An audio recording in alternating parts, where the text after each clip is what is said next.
हम लोग जब मिलते कोई नो रीजन फॉर मीटिंग, हम लोग सब एक परिवार जैसे मिलते रहे, कोई हम लोग का कोई वो नहीं, हम लोग एक परिवार जैसे सब मिलते रहे। मैं बचपन से मैंने गोपाल बाबू, दिलीप बाबू को बचपन से, लक्ष्मीनाथ पीयूष बाबू को देखा, हम लोग मिल रहे बात कर रहे। ये अलग कांग्रेस है, जो लोग कांग्रेस में नहीं है उनका कोई रीजन होता है मीटिंग का, कोई रीजन नहीं, हम लोग मीटिंग ऐसी ठीक है सर, कोई अंदर का कोई वो नहीं। শহরের শিশু বিহার স্কুলের পেছনে এক বাড়িতে রাতের অন্ধকারে দুষ্কৃতী হামলা। জনৈক শুভদীপ ভট্টাচার্য মঙ্গলবার পশ্চিম থানায় লিখিত অভিযোগ দায়ের করেছেন। তার অভিযোগ, জনৈক দীপ্তনু ঘোষ গত 2 জুন রাতে তার অনুপস্থিতিতে তার বাড়িতে হামলা চালায়। সেই সময় বাড়িতে তার মা এবং পিসি ছিলেন।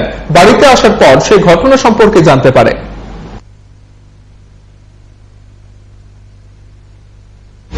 গত 2 তারিখ আমি বাড়িতে ছিলাম না, রাত 2টো নাগাদ, 1:30-2টো নাগাদ হবে। আমার মা এবং আমার পিসি বাড়িতে আছে, আমার বাবা নেই, বাবা প্রয়াত হয়েছেন। তো আচমকা আমার কাছে ফোন আসে, রাতেই ফোন আসে, আমার মা আমাকে ফোন করে। তো আমি এখানে ছিলাম না, আমি উদয়পুরে ছিলাম। তো আমি পরের দিনে আসার পর জানতে পারি মা থেকে যে আমাদেরই পাড়ার মানে বখাটে ছেলে, নাম তার দীপ্তনু ঘোষ, ডাক নাম শোনাই, বাড়ি তার মুক্তা পুকুরের পাড়ে ঠিক উল্টো দিকে।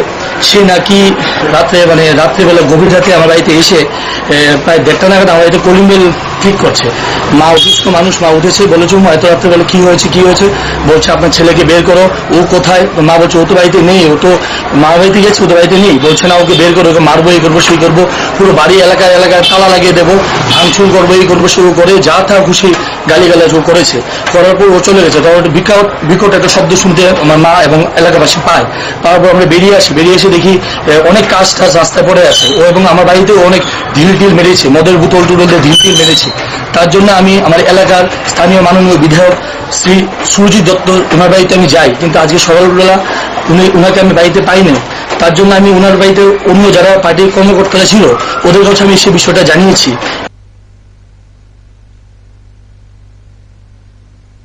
বৃষ্টিতে ক্ষতিগ্রস্ত কৃষকদের সাহায্যার্থে এগিয়ে এলো কৃষি দপ্তর। মঙ্গলবার গন্ডাছড়ায় 2 ব্লকের কৃষকদের নিয়ে প্রধানমন্ত্রী ফসল বীমা যোজনায় কর্মশালা অনুষ্ঠিত হয়েছে। এই কর্মশালায় ধলাই জেলার কৃষি উপ অধিকর্তা তিনি উপস্থিত ছিলেন। এছাড়াও দপ্তরের অন্যান্য আধিকারিকরা উপস্থিত ছিলেন। তারা জানিয়েছেন বন্যায় ক্ষতিগ্রস্ত কৃষকদের কিভাবে সহযোগিতা করা যায় সে বিষয়ে আলোচনা করা হয়েছে।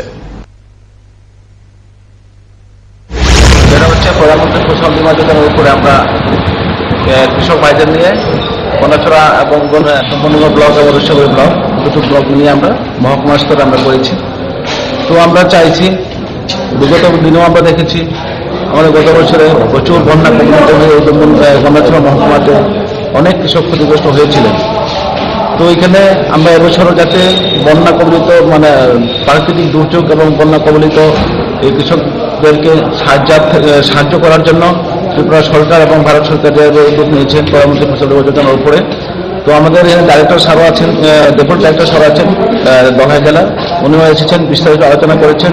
এবং আমার আবেদন থাকবে আপনাদের থ্রুতে মিডিয়ার মাধ্যমে যাতে বন্যায় কবলিত এবং প্রাকৃতিক দুর্যোগে যারা ক্ষতিগ্রস্ত কৃষকদেরকে কাছে এনে আমাদের সঙ্গে যোগাযোগ করিয়ে যাতে। এখনকার মতো খবর এই পর্যন্ত। আর অন্যান্য খবর এবং আপডেটস দেখতে হলে চোখ রাখবেন pb24 এর পর্দায়। নমস্কার।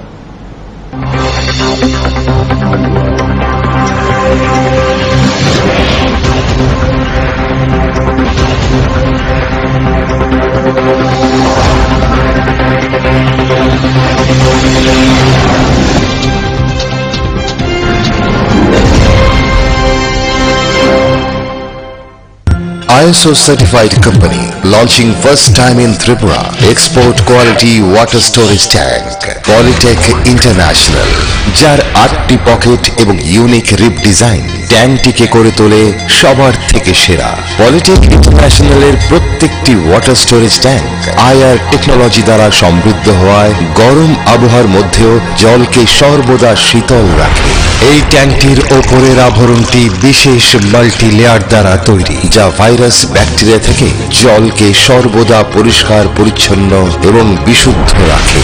সঠিক পরিষেবা এবং দীর্ঘস্থায়ী ট্যাঙ্কটির জন্য আজই নিয়ে আসুন পলিটেক ইন্টারন্যাশনাল ওয়াটার স্টোরেজ ট্যাঙ্ক, যা পাওয়া যাচ্ছে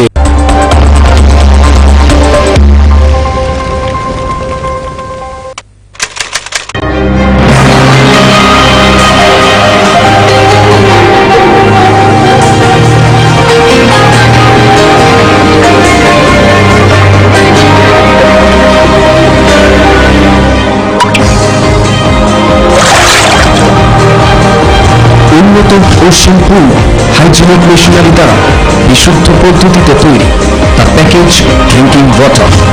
কারণ জল শুধু জল নয়, এক ফোঁটা জীবন দিন, সুস্থ, স্বচ্ছ, সজীব, life drop.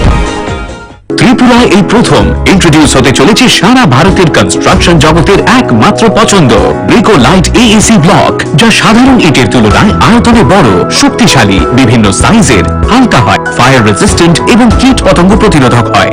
ব্রিকো light AAC block ব্যবহারে সাধারণ ইটের তুলনায় প্লাস্টারিং খরচ এবং লেবারিং খরচ 40 থেকে 50% কম হয়। তাছাড়াও ব্রিকো লাইট এএসি ব্লক দিয়ে তৈরি নির্মাণের ওজন সাধারণ ইটের তৈরি নির্মাণের তুলনায় 50% হালকা হয়।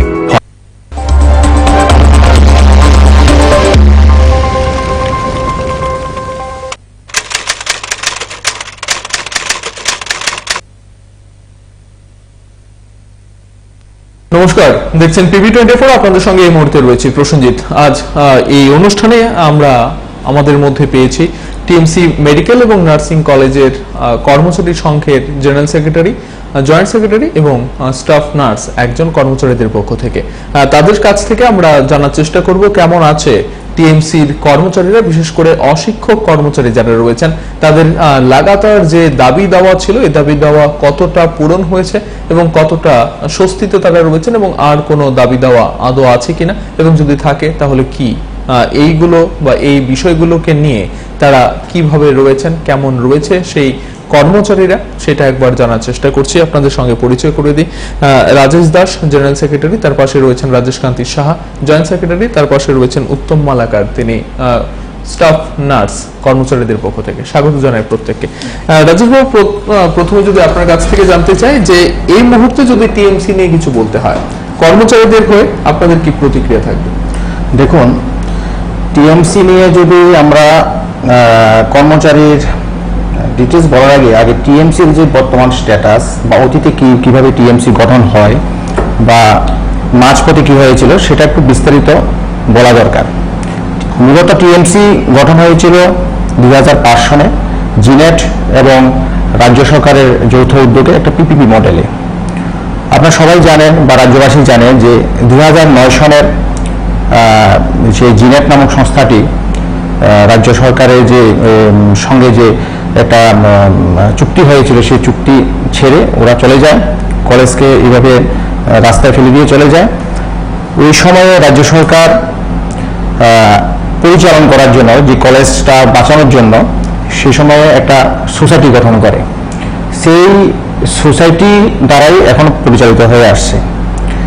সোসাইটি যে ওই সময় যে সোসাইটিটা গঠন হয়েছিল 23শে মে 2009 সন, তখন রাজ্য সরকার একটা সোসাইটির যে বডি করা হয়, সেখানে রাজ্য সরকারের বিভিন্ন দপ্তরের আমলা বা বলতে পারেন আপনি health secretary, finance secretary, director of health, director of medical education, এই ধরনের প্রায় 11-12 জনের একটা বডি নিয়ে এটাকে পরিচালনা করার জন্য দায়িত্ব দেওয়া হয়। তো আমরা দীর্ঘদিন ধরে সেখানে একটা দাবি রাখছি যে আমাদের রাজ্য সরকারের অনুকরণে স্যালারি দেওয়া হোক বা রাজ্য সরকারের অনুকরণে বেতন ভাতা বা বিভিন্ন আনুষঙ্গিক সুযোগ সুবিধাগুলি দেওয়া হোক। কিন্তু দিনের পর দিন যায়, কিন্তু এগুলি কোনো ধরনের ইমপ্লিমেন্ট আর করেনি। তো একটা সময় আসে, আপনার একটা ফাউন্ডেশন ডে, যথাসম্ভব এটা 2013-এ ফাউন্ডেশন ডেতে তৎকালীন যে স্বাস্থ্যমন্ত্রী উনি এসে আমাদের ঘোষণা দিয়ে যায় যে এখন থেকে টিএমসির কর্মচারীরা রাজ্য সরকারের অনুকরণে বেতন ভাতা পাবে এবং অন্যান্য যে আনুষঙ্গিক সুযোগ সুবিধাগুলি আছে সেগুলিও পাবে। যথারীতি 1/1/2014 সনে সেটা ইমপ্লিমেন্ট হয় এবং আমরা রাজ্য সরকারের অনুকরণে সেম টু সেম বেতন পাতাম, অর্থাৎ এজিএমসিতে যে বেতন স্ট্রাকচার, সেম স্ট্রাকচার আমাদের দেওয়া হয় নন টিচিং স্টাফদের জন্য। তো পরবর্তী সময়ে হঠাৎ কোনো ধরনের অর্ডার নেই, নোটিফিকেশন নেই। 2015 সনের মাঝপথে আপনার যে বর্তমান ওই সময় যে সোসাইটিটা ছিল, সোসাইটি যে অর্ডারগুলির যে স্ট্রাকচারটা আমাদের দেওয়া হয়েছিল সেটা তারা ধীরে ধীরে বন্ধ করে দেয়। বন্ধ বলতে কি, স্ট্রাকচার ঠিক থাকে কিন্তু যে টাইম টু টাইম যে অ্যালাউন্সগুলি, অর্থাৎ যেমন ডিএ আছে, মেডিকেল আছে বা ইনক্রিমেন্ট আছে, আমাদের ইয়ারলি যে একটা ইনক্রিমেন্ট হয়, তার সঙ্গে আনুষঙ্গিক আরো বিভিন্ন যে সুযোগ সুবিধা আছে সেগুলি ধীরে ধীরে ধীরে তারা প্রত্যেকে আনঅফিসিয়ালি বলতে পারেন, মৌখিকভাবে সেটা বন্ধ করে দেয়। এটা নিয়ে আমরা অনেকবার ওই সময়ে যে যারা কমিটিতে ছিল তাদের সাথে কথা বলেছি, কিন্তু কোনো ধরনের সমাধান হয়নি। তো আমরা এই নিয়ে আন্দোলন করেছি। একটা সময় আমাদের বাক স্বাধীনতাটুকু ছিনিয়ে নেওয়া হয়েছিল। কোনো ধরনের আপনার যদি আমরা প্রোটেস্টে যাই, সেক্ষেত্রে আমাদের কর্মক্ষেত্রে আমাদের বিভিন্নভাবে হেনস্থা করা হয়, এক একজনকে এক একভাবে হেনস্থা করা হয়, যাতে আমরা কোনো ধরনের প্রতিবাদ করতে না পারি। যাই হোক, এর পরবর্তী সময়ে সরকার, আমরা এর মধ্যে সরকার পরিবর্তন হয়েছে, রাজ্যে একটা রাষ্ট্রবাদী সরকার গঠন হয়েছে। গঠন হওয়ার পর পুরাতন সোসাইটি ভেঙে নতুন একটা সোসাইটি গঠন হয়েছে। আমরা সোসাইটি গঠন হওয়ার পরে বিশেষ করে আমাদের কর্মচারী সংঘ থেকে আমরা আমাদের যে যাবতীয় যে সমস্যাগুলি, সেই সমস্যাগুলি আমরা পেশ করি। ঠিক আছে, তো পেশ করার পরে দেখা যায়, তো ওনারা বলছে যে আমাদের ঘাড়ে এমন ঋণের বোঝা চাপিয়ে গেছে অতীতের সোসাইটি। বিভিন্ন দাবি দেওয়া নিয়ে আমরা যখন পেশ করি ওনাদের কাছে, যে স্ট্রাকচার থেকে শুরু করে ছুটি ছাড়া আনুষঙ্গিক অনেক কিছু, এখানে প্রচুর একটা বিশাল একটা অঙ্কের প্রয়োজন। তো সোসাইটি এই টানার মধ্যেও আমাদের যে স্ট্রাকচারটা অতীতের সোসাইটি নষ্ট করে দেয়, বেসটা নষ্ট করে দেওয়া হয়েছিল, সেটা পুনরুদ্ধার করে সেটা গত নভেম্বর মাসে আমাদের সেটা দেয়। বর্তমান সরকার গঠন হওয়ার পরে যে সোসাইটি, অর্থাৎ সেটা কি দেয়, 2017 সালে যে পে মেট্রিক্সটা ছিল রাজ্য সরকারি কর্মচারীদের, সেই পে মেট্রিক্স 2.25 অব্দি আমাদের আপডেট করে দেয়। কিন্তু তার সঙ্গে যে আনুষঙ্গিক যে বিভিন্ন আপনার বলতে পারেন যে অ্যালাউন্সগুলি, হাউজেন্ট আছে, মেডিকেল আছে, সেগুলি তাদের পক্ষে করা এখনো সম্ভব হয়নি, কিন্তু ওনারা বলছেন যে ওগুলি করবেন। তো আমি আশাবাদী যে খুব অতি সত্বরভাবে এই সমস্যাগুলি নিয়ে একটা যে বকেয়া যেগুলি আছে সেগুলি নিয়ে রাজ্য সরকার একটা পদক্ষেপ নেবে। কিন্তু মূল বিষয় হচ্ছে যে সোসাইটি, বর্তমান যে সোসাইটির যে চিফ এক্সিকিউটিভ অফিসার আমাদের কলেজে আছেন, ওনার বক্তব্য যে আমাদের সরকার কোনো ফান্ড দিচ্ছে না, গত 1 বছর যাবৎ আমরা কোনো ফান্ড পাইনি, আমাদের যা ইনকাম তার থেকেই আমরা আপনাদের দেওয়ার চেষ্টা করেছি, বা এখানে কলেজের বা হাসপাতালের যে আনুষঙ্গিক বিভিন্ন যে খরচপাতি সেগুলি করে যা হয় ইনকাম হয় সেটাই আপনাদের দেওয়ার চেষ্টা করেছি। কিন্তু বাকি বকেয়া দিতে গেলে আমাদের এখন সামর্থ্য নেই। যদি রাজ্য সরকার যদি এখানে সহযোগিতা করে তাহলে কলেজটা চালানো সম্ভব।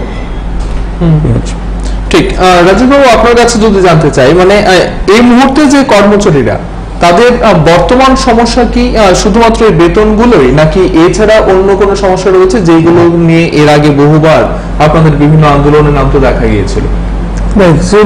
আমাদের আসলে দাবিটা হলো বেতনের পাশাপাশি আগে যে সিস্টেমটা ছিল সরকারি নিয়ম অনুযায়ী আমাদের দিয়ে দেওয়া হতো, স্কেল তো দিয়েছিল, দিয়ে দেওয়া হতো, সব কিছু দেওয়া হতো, কিন্তু হঠাৎ আগের সরকার বন্ধ করে দিয়েছে। এই সরকার যা তৈরি করেছিল, এই সরকার কি করলো, নতুন করে সোসাইটি তৈরি করার পরে আমরা স্কেলটা দিয়েছে প্লাস গত সরকার যা করেছিল 2.25 এটা দিয়েছে, কিন্তু এটা পাশাপাশি মেডিকেল অ্যালাউন্স, হাউস রেন্ট এগুলো দেয়নি, প্লাস গ্র্যাচুইটি, প্রমোশন এগুলো সব বন্ধ করে দিয়েছে। কিন্তু বিগত আমাদের যে সরকার ছিল তারা কিছু প্রমোশন দিয়েছে, কিন্তু এই সরকারের আমাদের এখন আমরা কিছু পাইনি। এটাই সবার একটা দাবি যে সিস্টেমটা কেন বন্ধ, এটা তো পাওয়ার কথা। প্লাস আরো সরকারি যেমন আছে 0.32 এগুলো পাওয়া যাবে, এটাই সরকারের কাছে আমরা আবেদন আশা করতেছি যে সরকার কিছু করবে, বর্তমান সরকার কিছু করবে, এগুলো নজর নেবে। ঠিক, আপনারা যখন এই সংঘ পরিচালনা শুরু করেন বা সংঘ পথ চলা শুরু করে, তখন মূলত কোন দাবিগুলোকে সামনে রেখেছিলেন আপনারা? আমাদের প্রধান দাবি ছিল বেতনের যে সিস্টেমটা ছিল, সিস্টেমটা বন্ধ হয়ে গিয়েছিল আগের সরকার, সিস্টেমটা ঠিক করবে। তো বর্তমান সরকার যে সোসাইটি তৈরি করেছে, নতুন সোসাইটি, তারা সিস্টেমটা সংশোধন করছে। সংশোধন স্কেলটা সব ঠিক করছে, কিন্তু ঠিক করার পরেও আমাদের কিছু জিনিস বাকি রয়েছে, যেমন হাউস রেন্ট, মেডিকেল এগুলো বাদ। তো গভর্নমেন্টের সব ঠিক দেওয়া হয়নি, কিন্তু অথচ কিন্তু আগে আমাদের সবগুলি ছিল। তো এগুলো ঠিক হয়েছে, যেগুলি বাকি আছে উত্তর করে এটি আমরা দেবে। আর কর্মচারী হলে এটি একটা বিক্ষোভ খুব একটা কেন করেন, এটা নিয়ে আমরা একটা ঝামেলা হয়েছিল না, হওয়ার পর তারা কিছু একটা করছে। আশা করতেছি এখন যে সরকার কিছু না কিছু একটা স্টেপ নেব। বর্তমান সোসাইটিতে বলছে ফান্ড নাই, তো সরকারের কিছু দেয় না বলছে, তো আমরা তো সেটা সম্পূর্ণভাবে জানি না। আশা রাখছি সরকার থেকে দুজন করে কিছু হবে। ঠিক, উত্তমবাবু, মানে আপনাদের যখন পরিষেবা প্রদানের বিষয়টা থাকে তখন কি কোথাও সরকারি নার্সদের তুলনায় কিছু অংশে কম কাজ করার সুযোগ থাকে, কিংবা পরিষেবা যখন আপনারা প্রদান করেন, যেহেতু আপনি একেবারে স্টাফ নার্স, রোগীদের সঙ্গে সরাসরি আপনাদের যুক্ত থাকার প্রয়োজনীয়তা থাকে, ঠিক সেই জায়গায় দাঁড়িয়ে কতটা সরকারি নার্সদের তুলনায় বেশি কাজ করতে হয় কিংবা কম কাজ করতে হয়, আপনাদের কাজটা কতটা কি? ধন্যবাদ। কাজের কথা যেটা বলছেন যে সরকারি কাজের তুলনায় ত্রিপুরাতে বর্তমানে স্টাফ নার্সের যে ওয়ার্কলোড অ্যাজ পার যেটা নার্সিং এর গাইডলাইন অনুসারে প্রতি 4 জন রোগীর ক্ষেত্রে একজন নার্স এইভাবে দেখতে হয়। সেক্ষেত্রে ত্রিপুরাতে সেটা 4 জন রোগীর ক্ষেত্রে একজন নার্স, সেটা নার্স পেশেন্ট রেশিও যাকে বলা হয়, নার্স পেশেন্ট রেশিও তো মেনটেন হচ্ছেই না। এমনকি মেডিসিন ওয়ার্ডগুলোতে 72 থেকে 75 জন পেশেন্ট থাকে, 72 থেকে 75, সেক্ষেত্রে 3 জন নার্স, ম্যাক্সিমাম 3 জন নার্স এমন থাকে। তো এই মুহূর্তে অনেক সময় দেখা যায় যে বিভিন্ন অভিযোগ এমন আসে, যেটা বলছেন এই মুহূর্তে যদি আপনি মনে করেন 3 জন নার্স হাসপাতালে আসে, 4 জন পেশেন্ট যদি হঠাৎ এডমিশন চলে এলো মাথা থেকে কিংবা কোনো অ্যাক্সিডেন্ট নিয়ে, তখন কিভাবে পরিষেবা দেওয়া যাবে? আমরা এত ওভারলোড নিয়ে কাজ করছি, আমাদের তো নার্স পেশেন্ট রেশিও মেনটেন হচ্ছেই না। তো সেক্ষেত্রে কিছুটা অভিযোগ বেরিয়ে আসে। এই অভিযোগগুলো পূরণ করার জন্য, অভিযোগগুলো পূরণ করতে হলে, ঘাটতিগুলো মানিয়ে নিতে হলে প্রথমে দরকার ত্রিপুরা রাজ্যে, শুধু টিএমসিতে নয়, ত্রিপুরা রাজ্যে প্রত্যেকটা হাসপাতালে নার্স পেশেন্ট রেশিওটা যতটুকু সম্ভব মোটামুটি মেনটেন না হলে কাছাকাছি নিয়ে আসাটা বিশেষ প্রয়োজন। এবং আমরা যদি আমাদের টিএমসির কথা বলি, টিএমসির কথা তো আর কি বলবো, সবচেয়ে বঞ্চনা, কর্মচারী বঞ্চনার প্রত্যেকটা দিক থেকে বঞ্চনার একেবারে আতুরঘর বললেই চলে, এমন অবস্থা। আর বেতন ভাতা নার্সিং এর মধ্যে আমাদের টিএমসি হাসপাতালে যারা মোটামুটি আমি বলবো সিনিয়র যারা আছেন, 5 ইয়ার্স এবার 5 ইয়ার্স যারা, টিএমসিতে একটা সিস্টেম আছে যে 5 বছর পরে রেগুলার করে সরকারি মতো কিছুটা, সম্পূর্ণটা হয়নি বিভিন্নভাবে, জানি না কেন। আর জুনিয়র নার্স যারা আছে, নার্সিং পার্সন, বিশেষত নার্সিং পার্সনরা জুনিয়র নার্সিংরা বেতন এত কম, 2015, 16, 17, 18, 19, যে প্রত্যেক বছরে যে অ্যাপয়েন্টমেন্ট গুলো প্রত্যেক বছরে বিভিন্ন ধরনের অ্যাপয়েন্টমেন্ট এবং বেতন ভাতা যাকে যত খুশি, মানে এটা কি বলবো, এক একজনের অ্যাপয়েন্টমেন্ট, এক একজনের বেতন এক এক রকম, এবং এত কম, 10,000, 11,000। আমি ব্যক্তিগতভাবে বললে আমার সাথে যারা জয়েন করেছে, আমাদের বেতন 11,509 টাকা, একটা দিনমজুর কর্মচারীর বেতন। এমনকি ত্রিপুরা সরকারের একজন যে গ্রুপ ডি এমপ্লয় আছে, গ্রুপ ডি এমপ্লয়ের বেতন আশা করি এর চেয়ে অনেক বেশি হবে। তো এই বেতন নিয়ে কৈলাসহর, সাতগুন শহর, আগরতলার বাইরে যে সমস্ত ছেলেমেয়েরা নার্সিং এর পরিষেবা দিচ্ছে, যারা 24 ঘন্টা আমরা পরিষেবা দিই, আমাদের হলিডে নেই, পূজার ছুটি, ঈদের ছুটি, কোনো কিছু আমাদের নেই, এমনকি স্ট্রাইক বন্ধ যাই হোক না কেন, হাসপাতালে আমি অসুস্থ থাকি কি সুস্থ থাকি, কিন্তু আমার জন্য হাসপাতালে পেশেন্ট রেডি আছে, আমি গিয়ে আমাকে যেতেই হবে, পরিষেবা দিতেই হবে। অনেক সময় আমরা অসুস্থ, মানে সম্ভব না, তখন আমরা কাজ করতে যাই, কেননা আমার পরিবর্তে আরেকজনকে স্টাফ দিয়ে আমাকে ছুটি নিতে হয়। সেক্ষেত্রে স্টাফ না থাকার কারণে, প্রথমে বলেছি কর্মী স্বল্পতার কারণে আমরা ছুটি নিতে পারছি না, এইভাবে পরিষেবা দিই। আর বেতনটা যেটা বললাম, এত নগণ্য, এত কম বেতন দিয়ে। তো টিএমসিতে প্রথম দিকে ছিল দাদা যেটা বললেন, রাজেশ দা যেটা বললেন, স্কেলের একটা সিস্টেম ছিল, শুরুতে অ্যাপয়েন্টমেন্ট একটা স্কেল ছিল, এবং পরবর্তী পর্যায়ে বর্তমানে যে অবস্থা, তাদের নার্সিং এর বেতনটা কাকে কত বেতন দেওয়া হচ্ছে, এটা বলতে গেলে সোসাইটির মর্জি মাফিক দিচ্ছে কি না ঠিক জানে, কোনো স্কেল নেই, কোনো কিছু মেনটেন নেই, একটা ফিক্সড অ্যামাউন্ট এত দেওয়া হচ্ছে, এবং ফিক্সড অ্যামাউন্টটা যথেষ্ট, মানে আমাদের পক্ষে যথেষ্ট নয়। যেটা বললাম, সরকারিতে জয়েন করতে হলে কমপক্ষে 26,000, সরকারিতে এখন জয়েন করলে কমপক্ষে 26,000 টাকা শুরুতে বেতন থাকে খুব সম্ভবত, সেখানে 26-এর অর্ধেক হচ্ছে 13। আমরা আমাদের বেতনটা হ্যান্ড ক্যাশ 13,000 টাকা পর্যন্ত, মানে গভর্নমেন্টের অর্ধেক বেতন আমরা পাচ্ছি না, এই কি বলবো। তো আমি মাননীয় আমাদের আদরণীয় মুখ্যমন্ত্রী বিপ্লব কুমার দেব, যিনি বর্তমান স্বাস্থ্যমন্ত্রী, ত্রিপুরার খুবই জনপ্রিয় মন্ত্রী, এবং ওনার কাছে আশা রাখছি টিএমসি নিয়ে উনি কোনো একটা পদক্ষেপ নেবেন, বিশেষত আমাদের বেতন ভাতা সহ অন্যান্য ক্ষেত্রে, পেশেন্টের ক্ষেত্রে আমাদের দিকে দেখবেন, পেশেন্ট রুটিন যাতে সার্বিক পরিষেবা যাতে ভালো দেওয়া হয় সেদিকেও দেখবেন। এবং কিছুদিন আগে দেখা গিয়েছিল যে আপনারা হয়তো দেখেছেন যে টিএমসি কে এইমসে রূপান্তরিত করা হবে, একটা সিদ্ধান্ত নিয়েছিল সরকার। জানি না কেন আপাতত এ নিয়ে কোনো হেলদুল নেই, কোনো কিছু নেই। ইতিমধ্যে স্বাস্থ্যমন্ত্রী পরিবর্তন হয়ে গেলেন। আরেকটা জিনিস আমার মনে হয়, টিএমসি কে যদি অল্প কিছু সংখ্যক স্টাফ, যদি গভর্নমেন্ট অ্যাবজর্ব করে নেয় অনেক ভালো হয়। তাছাড়া ওটাকে যদি এইমসে রূপান্তরিত করা যায়, নতুন একটা এইমস তৈরি করার থেকে টিএমসি কে এইমসে রূপান্তরিত করতে হলে গভর্নমেন্টের অনেক কম খরচ লাগবে, এবং কম সময়ে তৈরি হবে। সেক্ষেত্রে আমরা কর্মচারী যারা আছি আমাদেরও সুবিধা হয়, রাজ্যবাসীরও সুবিধা হয়। এটা আপনাদের দাবি সেটা করার জন্য। রাজেশ বাবু, যে বিষয়টা নিয়ে আপনি প্রথমে উল্লেখ করেছিলেন যে সরকারের বদল হয়েছে, আপনাদের সোসাইটির যে কমিটি রয়েছে সেটাতেও বদল হয়েছে, স্বাভাবিকভাবেই কোনো একটা বদলের পর কেউ আশা করতে পারেন যে হয়তোবা সেই সমস্যাগুলো আর থাকবে না, কিন্তু কোথাও কি মনে হচ্ছে সেই সমস্যাগুলো থেকেই যাচ্ছে, দূর করা যাচ্ছে না? সমস্যাটা একটু ক্রিটিক্যাল। কিরকম, আমি একটু আপনাকে একটু বুঝিয়ে বলি। দেখুন, এই যে স্টাফ নার্স বললো যে ওনারা বেতন পাচ্ছে না, মানে বেতন মধ্যে যে একদমই পর্যাপ্ত বেতন 11,000 12,000 টাকা, এটা আমাদের বর্তমানে যে একটা গ্রুপ ডি কর্মচারী হন মনে হয় 17-18,000 টাকা এর বেশি পেতে পারে। দেখুন, কর্মচারীদের এখানে অবস্থা খুবই খারাপ, এটা আমি একদম নিঃসন্দেহে বলতে পারি। সেখানে আমি নিজেও একজন কর্মচারী সেখানে। তো প্রত্যেকটা সময়ে আমরা দাবি রাখি যে অথরিটির কাছে, যে বর্তমান অথরিটির কাছে, আগেও রেখেছি এখনো রাখছি, কিন্তু এখনই যে বর্তমান অথরিটি ওনারা বলছে যে আমাদের ফান্ডের সমস্যা, রাজ্য সরকার ফান্ড দিচ্ছে না।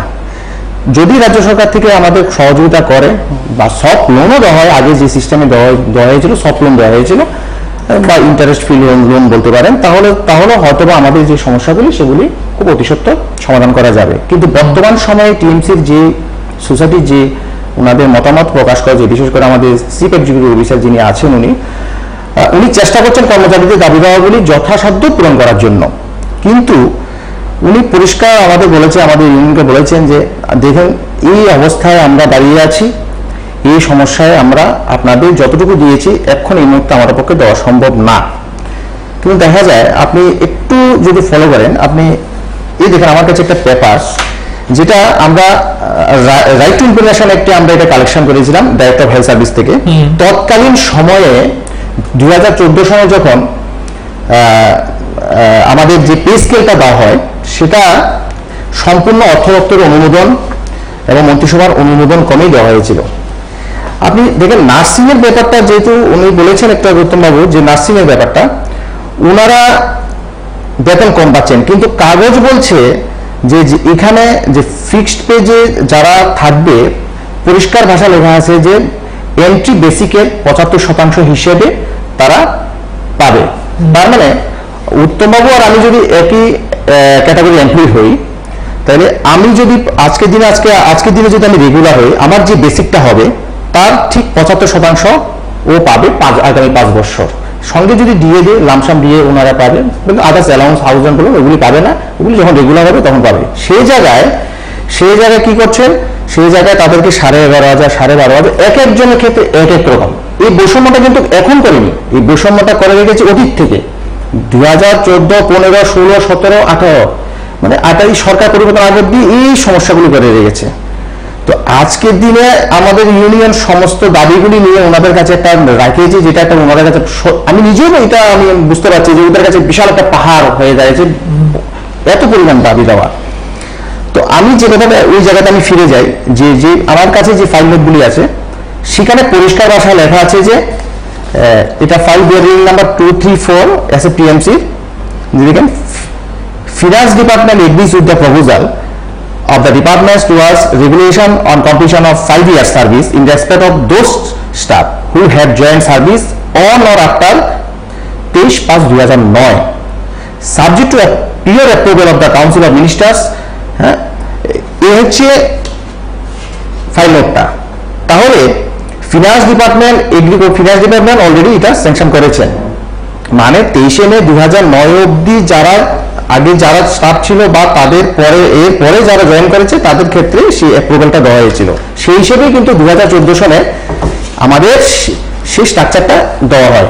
ওই সময় তৎকালীন সময়ে রাজ্য সরকারের কর্মচারীদের যে বেতন ভাতা বা যে পে স্ট্রাকচার ছিল, সেই পে স্ট্রাকচার বা পে স্কেলের সঙ্গে আনুষঙ্গিক যে অ্যালাউন্সগুলি, হাউস রেন্ট বলুন, মেডিকেল অ্যালাউন্স বলুন, সিএ বলুন, সবগুলি আমাদের দেওয়া হয় আপডেট করে। পরবর্তী সময়ে কি হয়েছিল সেটা সম্পূর্ণ অজানা, যে কেন রাজ্য সরকার হঠাৎ মাঝপথে এটা বন্ধ করে দেয়। বন্ধ করার কোনো কাগজ নেই, মুখে মুখে বন্ধ, আজকে এটা বন্ধ করে দিলাম, কালকে এটা বন্ধ করে দিলাম। এটা নিয়ে আমরা বহুবার, এখানে আপনারা নিশ্চয়ই জানেন, এগুলি আপনাদের চ্যানেলে বা বিভিন্ন পত্রপত্রিকায় প্রকাশিত হয়েছে, আমরা বহুবার এগুলি নিয়ে আমরা প্রতিবাদ করেছি। তো প্রতিবাদ তখন তো কোনো ফল হয়নি। যাই হোক, বর্তমান সরকার এসে একটা সমাধান করেছেন, বর্তমান সরকার এসে সোসাইটি গঠন করেছেন, সেটা হচ্ছে যে পে মেট্রিক্স 2017 যে পে মেট্রিক্স 2.25 আমরা যেটাকে জানি, সে পে মেট্রিক্স 2.25 পর্যন্ত আজকে টিএমসির এমপ্লয়িরা পায়। কিন্তু তার সঙ্গে যে আনুষঙ্গিক যে সুযোগ সুবিধাগুলি হাউস রেন্ট, ওই আমলে হাউস রেন্টগুলিকে 1000, 1200, 1400, 1600 এভাবে ফিক্সড করে রেখেছে। কিন্তু হাউস রেন্ট সিস্টেমটা ছিল, আগে ছিল 10% বেসিকের, এখন হচ্ছে 8% হারে, ম্যাক্সিমাম 3000। তো এখন আজকের দিন টিএমসির এমপ্লয়িরা ফিক্সড হাউস রেন্ট পায়। এই জায়গাটার মধ্যে এখনো সংশোধন বাকি। মেডিকেল অ্যালাউন্সের ক্ষেত্রে যেখানে আমরা এমপ্লয়িরা 500 টাকা, রাজ্য সরকারের এমপ্লয়িরা পাই, সেই জায়গাতে আমরা পাই 300 টাকা, আর সিএতে আমরা 300 টাকায় পাই। তার সঙ্গে দেখা যায় যে প্রায় মোর দেন 200 স্টাফ যারা ধরেন 2005-এ জয়েন করেছে, 2006-এ, 7-এ, 8-এ, তাদের অলরেডি 10 বছর কমপ্লিট। সেই 10 বছরের জায়গায় আজকে 2019 চলে, যদি 2005-এ একটা এমপ্লয়ি জয়েন করে থাকে টিএমসিতে, 2015 সালে 10 বছর কমপ্লিট। সেই সময় একটা অর্ডার বেরিয়েছিল, আমি অর্ডারটা বলছি, সেই অর্ডারটা হয়েছিল আপনার 8/12/2016-তে। তখন একটা কমিটি গঠন করে কেরিয়ার অ্যাডভান্স স্কিম, অর্থাৎ যে সমস্ত এমপ্লয়িদের 10 বছর পূর্ণ হয়েছে তাদেরকে গ্রেডেশন অথবা প্রমোশন, মানে যদি প্রমোশন পোস্ট থাকে তাহলে প্রমোশন দেওয়া হবে, আর যদি প্রমোশন পোস্ট না থাকে তাহলে তাকে সেন্ট্রাল গ্রেডেশন দেওয়া হবে। দেখা যায় ওই সময়ে 25 জন অফিস অ্যাসিস্ট্যান্ট এবং 15 জন অ্যাটেন্ডেন্টকে প্রমোশন দেওয়া হয়। বাকি আর যে আদার্স ক্যাটাগরি বা আদার্স যে আর অফিস অ্যাসিস্ট্যান্ট বা অ্যাটেন্ডেন্ট আছে, আজকে এত বছর হয়ে গেল তাদেরকে আর দেওয়া হয়নি। আপনাদের নিয়োগপত্রে কি এই ধরনের কিছু উল্লেখ ছিল যে এই ধরনের গ্রেডেশন থাকবে, প্রমোশন থাকবে? না, নিয়োগপত্র প্রথম সোসাইটি আমাদের নিয়োগপত্র দেওয়া হয়, কিন্তু নিয়োগপত্র পরে বিভিন্ন অর্ডারগুলি বের হয়। আমি অর্ডারগুলো আপনাকে বলছি, দেখেন, একটা অর্ডার বের হয়, প্রথম অর্ডারটা হয় আপনার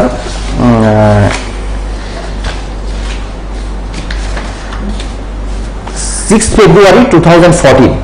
আমি যে বলেছিলাম যে তৎকালীন স্বাস্থ্যমন্ত্রী ঘোষণা দিয়ে গিয়েছিলেন, সেই পরিপ্রেক্ষিতে রাজ্য মন্ত্রিসভা এবং অর্থনৈতিক অনুমোদন নিয়ে আমাদের যে পে স্কেলটা দেওয়া হয় সেটা প্রকাশিত হয়। প্রথম যে স্ট্রাকচার বা স্টার্টিং প্যাটার্ন বিভিন্ন ক্যাটাগরির, একদম গ্রুপ ডি থেকে গ্রুপ এ পর্যন্ত যা যা আছে সমস্ত category staff, technical, non technical, administrative staff, paramedical staff, nursing staff, সব।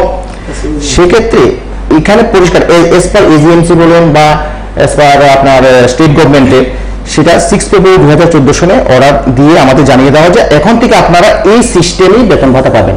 আগে যে সিস্টেম ছিল সেটা ছিল মর্জি মাফিক, মানে কাউকে আমি 5,000 দেবো, কাউকে 10,000 দেবো, কাউকে 7,000 টাকা দেবো, এটা মালিকের মর্জি এমন। কিন্তু 6 ফেব্রুয়ারি 2014 ওই সময়ে মন্ত্রিসভা, রাজ্যের যে তৎকালীন মন্ত্রিসভা ছিল সেটা অনুমোদন দেয়, অর্থ দপ্তরের অনুমোদন করে আমাদের পে স্ট্রাকচার দেওয়া হয়। মানে একদম আপনি দেখেন এখানে পে ব্যান্ড সহকারে উল্লেখ করা দেওয়া হয় কে কিভাবে স্যালারি পাবে। তো পরবর্তী সময়ে আমি তো বললাম যে সেগুলি আমাদের দেওয়া হয় এবং আমরা পাই, কিন্তু মাঝপথে 2015 যথাসম্ভব শেষের দিকে হবে, তারা ধীরে ধীরে এগুলি আস্তে আস্তে যে আদার্স অ্যালাউন্সগুলি তারা বন্ধ করে দেবে। মানে টাইম টু টাইম আপনাকে দেবে না। ডিএ ডিক্লেয়ার দিল, ডিএ যদি ডিক্লেয়ার দেয় আমি 2-4 মাস পরে দেবো, উইদাউট এরিয়ার মর্জি হলে দেবো, এভাবে ধীরে ধীরে পুরোটাই বন্ধ করে দেয়। 2017 সালে গিয়ে তারা সম্পূর্ণ স্ট্রাকচারটাকে সমাধি দিয়ে এর মতো রাজ্যসভা অনেক কিছু রিলিজ করেছে, সেগুলি কিন্তু আমাদের আর দেয়নি। বিভিন্ন অজুহাত এক এক সময় এক এক অজুহাত, একটা অজুহাতের সঙ্গে আরেকটা অজুহাত মিল নেই, যখন যা মর্জি আসে তাই বলে। তো এরপরে 2017 সালে কি করলো, ওই যে তৎকালীন সোসাইটি নিজেরা 3 জন একটা কমিটি গঠন করলো। কমিটি গঠন করে ওনারা নিজের মর্জি মাফিক, আমার মর্জি হলো আমি স্টাফ নার্সকে এত টাকা স্যালারি দেবো, আমি টেকনিশিয়ানকে এত দেবো, আমি অ্যাটেন্ডেন্টকে এত দেবো, এইভাবে তারা নিজের মর্জি মাফিক স্ট্রাকচার বানায়। তখনই আমরা প্রতিবাদ আবার শুরু করি যে কেন আমরা তো অলরেডি পে স্কেল পেয়েছি রেগুলার এমপ্লয়ি, আমরা ফিক্সড পে বা কন্ট্রাকচুয়াল এমপ্লয়ি নই। কাগজ বলছে আমরা রেগুলার এমপ্লয়ি, তাহলে কেন আমাদের আবার স্ট্রাকচারটা আবার নতুন করে বানানো হলো? কারণ আমাকে তো স্ট্রাকচার অলরেডি দেওয়া হয়েছিল রাজ্য সরকারের অনুকরণে। না, ওনারা কোনো কথা শুনতে রাজি নেই। তো যাই হোক 2017 সালে আমাদের ডিক্টেট করে, তো যাই হোক দুর্ভাগ্য 2018 সালে তো ওরা চলে যায়। তো এখন নতুন একটা রাষ্ট্রবাদী সরকার আজকে ত্রিপুরাতে গঠন হয়েছে।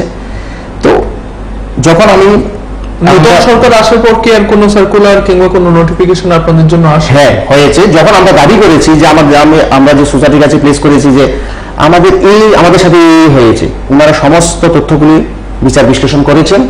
বিচার বিশ্লেষণ করে ওনারা বলেছেন হ্যাঁ অন্যায় তো হয়েছে, আপনাদের সামনে ঘোর অন্যায় হয়েছে, কিন্তু আপনাদের যে বিশাল দাবি, এত বৎসরে যে একটা পেন্ডিং, সেটা যদি আমরা পূর্ণ করতে যাই তাহলে আমাদের বিশাল অঙ্কের একটা ফান্ডের প্রয়োজন। তো সেক্ষেত্রে আমরা যে বেসটা নষ্ট করে দিয়েছিল, যে বললাম যে পে স্ট্রাকচার, সেটাকে ওনারা পুনরুদ্ধার করে। এই ক্ষেত্রে আমরা অনেকেই আর্থিকভাবে কিছু সুযোগ সুবিধা আমরা পাই, কিন্তু মূলত যে বর্তমানে যে রাষ্ট্রপতি সরকার এসে যেটা 2.57 অব্দি করেছে, ওটা আমরা পাইনি। বিশাল অঙ্কের স্টাফ যারা গ্র্যাজুয়েশন প্রমোশন পাওয়ার কথা তারা পাইনি। স্টাফ নার্সের অবস্থা তো খুবই খারাপ। দেখেন হাসপাতালে রোগীরা বারবার নার্সিং এর দিকে, আমরা বিভিন্ন সময় পত্রের দিকে যে হাসপাতালের পরিষেবা, যদি পেটে খিদা থাকে তাহলে পরিষেবা কোথা থেকে আসবে? দিন রাত্র ঝড় বৃষ্টি তুফান সবসময় ওরা পরিষেবা দিতে হয়, ওরা শিফটিং ডিউটি করতে হয়। 11,000, 12,000, 13,000 টাকা এক একজনের ক্ষেত্রে এক রকম। তো এটা সমস্যার সমাধান করার জন্য আমরা দাবি রেখেছি। পাশাপাশি যে গ্র্যাজুয়েশন প্রমোশনের যে বিশাল একটা অংশ এখানে গ্র্যাজুয়েশন প্রমোশন পায়নি, তাদের দাবিও রেখেছি। আর যে সঙ্গে যে আনুষঙ্গিক যে সুযোগ সুবিধাগুলি, হাউস রেন্ট যাতে 8% হারে দেওয়া হোক, তারপরে আপনার মেডিকেলটা 300 টাকা দেওয়া হয় সেটা যাতে 500 টাকা করা হোক। আর যে আদার্স যে বিভিন্ন সময়ে যদি আগামী দিন যদি রাজ্য সরকার যদি ডিক্লেয়ার দেওয়ার সাথে সাথে যাতে আমরা পাই, যেভাবে আমাদের সুবিধা হয়েছিল সেই জায়গায় যাতে বর্তমান সোসাইটির কাছে আমরা আবেদন রেখেছি এটা নিয়ে আসার জন্য। তো বর্তমান অফিসারের বক্তব্য, রাজ্য সরকার থেকে আমরা কোনো ধরনের ফান্ড পাই না, আমাদের যা ইনকাম সেই ইনকামের মধ্যে থেকে আপনাদের দিয়েছি। যদি রাজ্য সরকার যদি এখানে সহযোগিতা না করে তাহলে এই মুহূর্তে আপনাদের কোনো দাবি দেওয়া আমাদের পক্ষে পূরণ করা সম্ভব নয়। ঠিক, আসবো। রাজীব বাবু, আপনার কাছে জানতে চাইবো যে আমরা জানি বা শুনে থাকি প্রায়শই যে রাজ্যে 2টো সরকারি মেডিকেল কলেজ, ঠিক সেই জায়গায় আপনাদের যখন দাবি দেওয়া পূরণের কথা আসে তখন বলা হয় যে এটা সরকারি প্রতিষ্ঠান নয়, সরকারি সহযোগিতা ছাড়া আপনাদের দাবি দেওয়া পূরণ করা যাবে না। মানে এই যে একটা চলে আসা আশ্বাস বা প্রতিশ্রুতি, সেটা থেকে কিভাবে আপনারা দূরে আসবেন? আপনারা বলছেন যে নতুন সরকারের কাছে অনেক বেশি আশা করেন এবং আপনারা প্রত্যাশিত যে সরকার আপনাদের কথা ভাববেন বা শুনবেন, ঠিক সেই জায়গা কিভাবে শোনা হবে? কারণ সরকারি প্রতিষ্ঠান তো এটা না। এটা দেখেন আমরা সঠিকভাবে বলতে পারি না, কিন্তু আমরা কাগজে বলে সরকারি, তাদের মুখে বলে বেসরকারি, অ্যাকচুয়ালি কি আমরা ঠিক বলতে পারি না। তো একবার শুনতে পেরেছিলাম যে কলেজ বেসরকারি, কিন্তু কর্মচারীর যে রেকর্ড, অসুখের কর্মচারী রেকর্ড হিসেবে আমরা সরকারি। তো যাই হোক, সরকার তো আগে যেভাবে চালাচ্ছিল বেসরকারি বলে চালাচ্ছিল, কিন্তু ভালোই চলছে। কিন্তু সবই সমস্যা অসুখের কর্মচারী বলে। কিন্তু সরকার কি এটার মধ্যে কি আছে ভিতরে আমরা ঠিক বলতে জানি না। এটার মধ্যে নিশ্চিত কোনো রহস্য আছে, সেই রহস্য আমরা এখনো বুঝতে পারলাম না। কেউ যদি জিজ্ঞাসা করে আমরা বলতে পারি না কি সরকারি না বেসরকারি, কারণ আমাদের কাছে ডকুমেন্টস সরকারি কিন্তু শোনা যায় বেসরকারি। যদি এটা বেসরকারি তাহলে সরকারের নির্দেশ মানা হতো না, কারণ সরকারের সব কাগজপত্র আছে, সরকারের কাছে রিপোর্ট পাঠাতে লাগে, সবকিছু আসে, কিন্তু তবুও বেসরকারি। সরকারি অনেক সুবিধা আছে, যেমন দেখেন আমাদের এখানে আছে জমি কাউন্টার আছে, বেসরকারিতে নেই, এখানে আছে। আমাদের ধারণা এখানে আছে নাই, ডেপুটেশন আছে, ডক্টর আছে, জীবনের সুরক্ষা আছে যেটা সরকারিতে থাকে, আরো অনেক কিছু অনেক কিছু স্কিম টিম আছে, সবগুলি সরকারি আছে এখানে, কিন্তু তবু এটা বেসরকারি। এটা সম্বন্ধে আমরা সঠিক কিছু বলতে পারি। আপনাদের আমাদের যে সোসাইটিটা এর মধ্যে অর্ধেকই মেম্বার আছে সরকারি, অর্ধেকের উপরে সরকারি। আপনাদের কাজের ধরনটা কিভাবে করতে হয়, কিভাবে আপনাদের কাজ করতে হয়, সরকারি কর্মচারী হিসাবে না বেসরকারি কর্মচারীদের মতো? কাজ তো আমরা মতো করি, সবই এখানে আছে রেকর্ড। কি এখান থেকে রিপোর্ট করে সবই যায় সরকারের কাছে, শুধু স্যালারি ব্যাপারটা জানে, জনগণরা জানে। আবার ডেপুটেশনাল ডক্টর যারা আছে তাদের যায়। আপনারা ছুটি তো সরকারি কর্মচারীদের মতোই পান? না, আমরা পাই না। সরকারি কর্মচারীদের মধ্যে শুধু সিএলটা পাই, আর বাকি সব তাদের মন করা। হলিডেগুলি আছে, হলিডেগুলি এবার থেকে শুধু সরকারের যে হলিডে আছে, যে হলিডে ক্যালেন্ডারটা এবার সরকারের মতো আছে, আর আগে তাদের মর্জি ছিল। এবার নতুন সোজা আসবে যে সরকারি ছুটির মতো রাখবো আর সেকেন্ড স্যাটারডে একটা দিন, আমরা কিন্তু ফোর্থ স্যাটারডে পাই না, তাও আমরা অনেক কথাবার্তা বলার পরে তারা এতটুকু মানছে। এটা সরকারি না বেসরকারি, এটা সন্দেহের মধ্যে আছে। অতুলবাবু, আপনি এর আগেই কথা বলতে গিয়ে বলেছিলেন যে স্টাফ নার্স যারা রয়েছেন তারা অনেকটাই বেতন বৈষম্যের শিকার, আপনারা অনেক কম বেতন পাচ্ছেন, তারপরও কাজ চালিয়ে যাচ্ছেন। ঠিক সরকারি হাসপাতালের তুলনায় কতটা কম আপনাদের বেতন সেটা জানা আছে আপনাদের? প্রথমে বলেছিলাম যে সরকারি হাসপাতালের তুলনায় অর্ধেকের চেয়ে সরকারি হাসপাতালে যে জয়েন করতে গেলে প্রথমে যে বেতন পাওয়া যায় সেটা অর্ধেকের চেয়ে কম।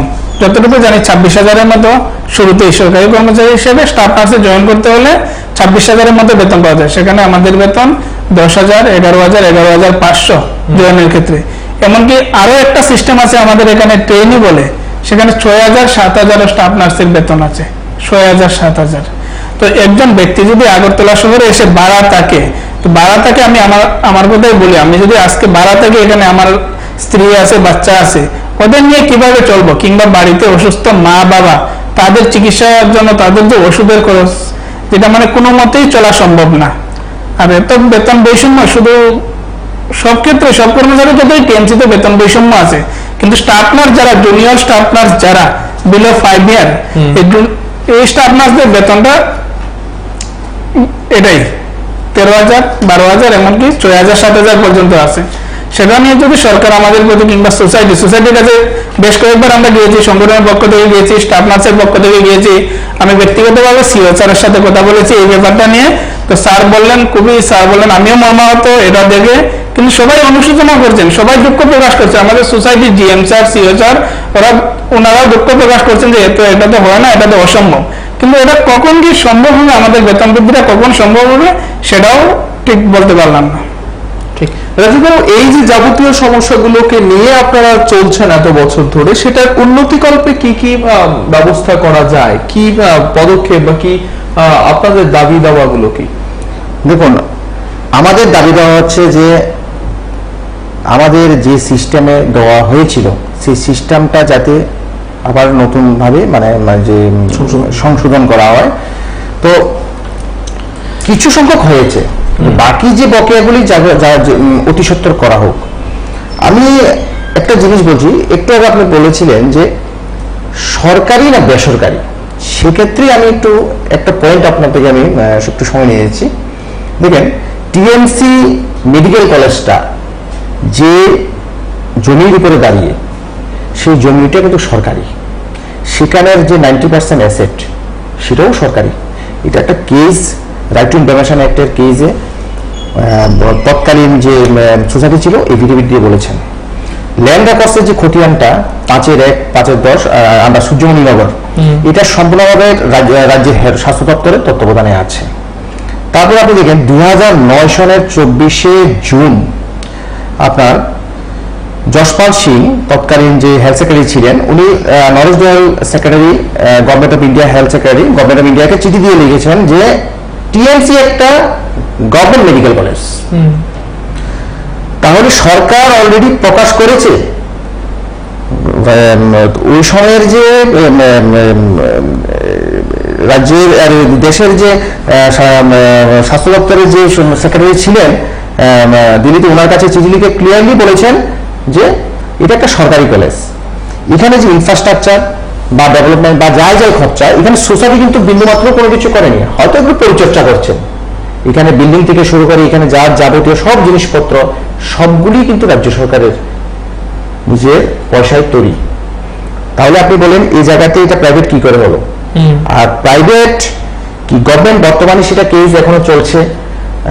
আমরা শুনেছি যে এটা নিয়ে নাকি মাননীয় সুপ্রিম কোর্টে এখনো কেস বিচারাধীন, যদিও এখনো জাজমেন্ট আসেনি, জাজমেন্ট আসলে অনেকটা ক্লিয়ার হয়ে যাবে। কিন্তু এই বিষয়ে আমি আর বলবো না। কিন্তু আমরা কর্মচারীদের সঙ্গে কেন অন্যায় হবে? কর্মচারীরা তো অলরেডি আপনার 2014 সনে সেই পে স্ট্রাকচার অর্থ দপ্তরের অনুমোদন ক্রমে রাজ্যের অন্যান্য কর্মচারীর ন্যায় দেওয়া হয়েছিল।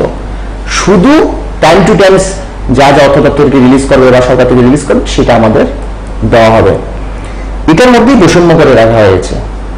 ফিক্সড পেতে বৈষম্য, বিভিন্ন অ্যালাউন্সের ক্ষেত্রে বৈষম্য, টাইম টু টাইম যেগুলো হওয়ার কথা সেগুলো হয়নি, প্রমোশন গ্রেডেশন সব ক্ষেত্রে। তো স্বাভাবিকভাবে সেখানে যে কর্মচারীরা, সেখানে একটা ক্ষোভের সঞ্চার হয়েছে, সবসময় একটা ক্ষোভ।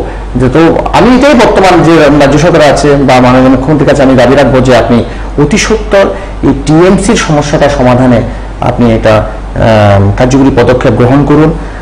এখানে যে কর্মচারীদের যে একটা ভবিষ্যৎ, প্রায় নিয়ার অ্যাবাউট নন টিচিং প্রায় 600-র কাছাকাছি হবে এমপ্লয়ি এখানে পরিষেবা দিচ্ছে, মানে 600টি পরিবার। তো এদিকে একটু নজর রাখার জন্য আমি বা একটু একটা কার্যকরী পদক্ষেপ নেওয়ার জন্য রাজ্য সরকারের কাছে আমার আবেদন। একেবারে শেষ দিকে চলে এসেছি, তার জন্য আপনার কাছে জানতে চাইবো যে আপনি এই মুহূর্তে সোসাইটি কিংবা সরকারের কাছে কি দাবি করবেন? সরকারের কাছে একটা দাবি, সরকার বলে মানে মুখ্যমন্ত্রীর কাছে একটা দাবি যে বিগত সরকার যাই করেছে বর্তমান সরকার আশা রাখছে আমরা কিছু না কিছু করবে, আমরা এই অবস্থা থেকে মুক্তি দেব। ঠিক, উত্তমবাবু আপনি?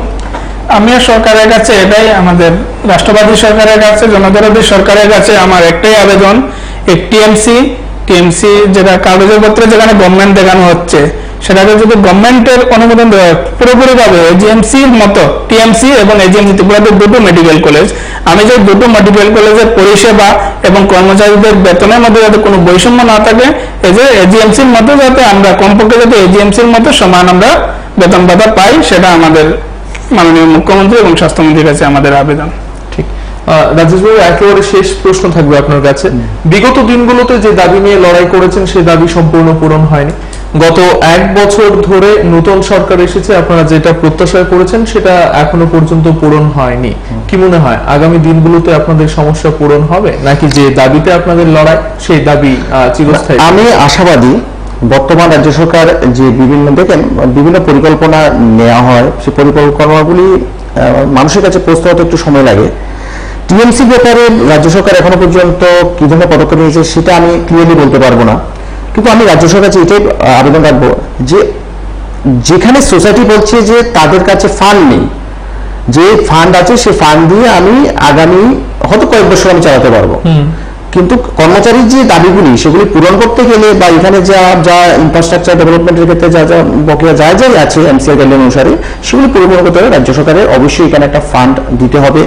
তো সেটা রাজ্য সরকারের কাছে আমার আবেদন যে এখানে অতি চত্বর যে টিএমসি কে ডেভেলপ করার জন্য বা এই মেডিকেল কলেজটার দিকে একটু আরো উন্নততর দিকে নেওয়ার জন্য, রাজ্যের রোগীরা যাতে আরো পরিষেবা পায় সেক্ষেত্রে যাতে একটা কার্যকরী পদক্ষেপ নেওয়া হয় এবং এখানে রাজ্য সরকার একটু হস্তক্ষেপ করে, সেই আবেদন আমি বর্তমান যে রাজ্য সরকার তার কাছে আমি আবেদন রাখছি।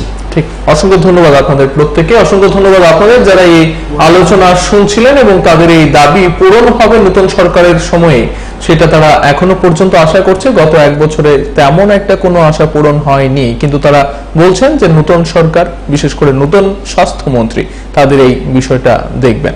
সঙ্গে থাকবেন, দেখতে থাকবেন pb24।